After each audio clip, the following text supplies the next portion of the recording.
This is the incredible scene as an impala, running for its life from a pair of cheetahs, dives headfirst through a window and into a tourist's car.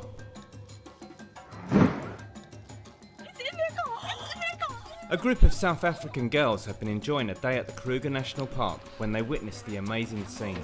A herd of impalas suddenly began leaping across the road just a few feet in front of their car. It quickly became apparent that the impala were fleeing from two cheetahs who were hot on their tail. And in a moment of terror, the petrified animal leapt for safety in the only available shelter, a Toyota SUV. The frightened passengers quickly opened the car door, allowing the impala to walk free and leaving the cheetahs to go hungry.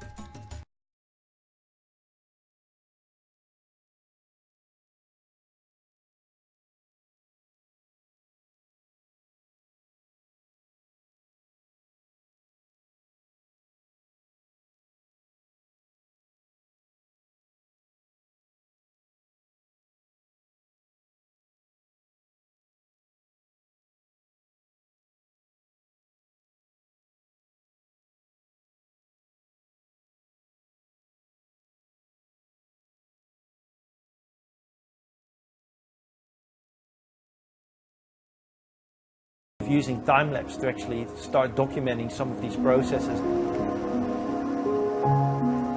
So basically we've been using time-lapse to look at behavioral responses in corals. For example, we've looked at the effects of sedimentation on the individual corals and how exactly corals can reject sediment and how quickly they can do this.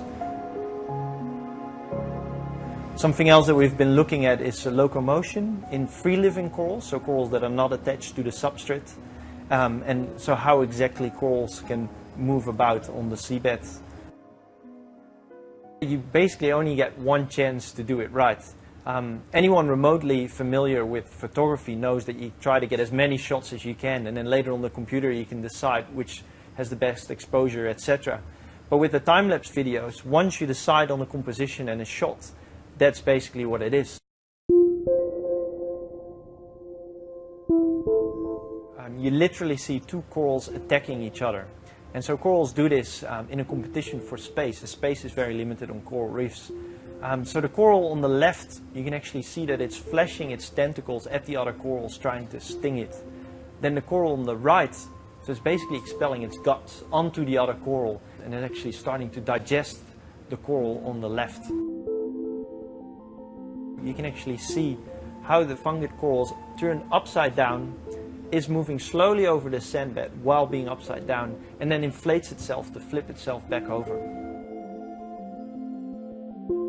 Some of the videos are shot in aquaria, but this was actually using a camera that was set up underwater at a depth about 15 meters around Heron Island. So what you can see here is a nudibranch and two starfish moving around the seabed. This video is actually taken over a course of several hours.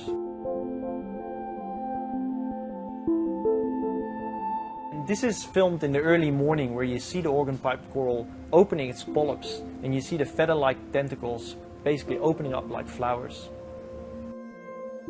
For the Catlin Seaview survey, we have started to develop cameras that we can deploy autonomously for several months at a time. And so they basically are able to take a picture every 10 to 20 minutes. And so that allows us to actually look at these coral communities and look at processes literally lasting several months. I think it will actually allow us to document these processes and showcase them to the larger public and actually explain how coral reefs can change over relatively short periods of time.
Johnson in the backfield with him. Flag on the play. Hogan throws to the sideline.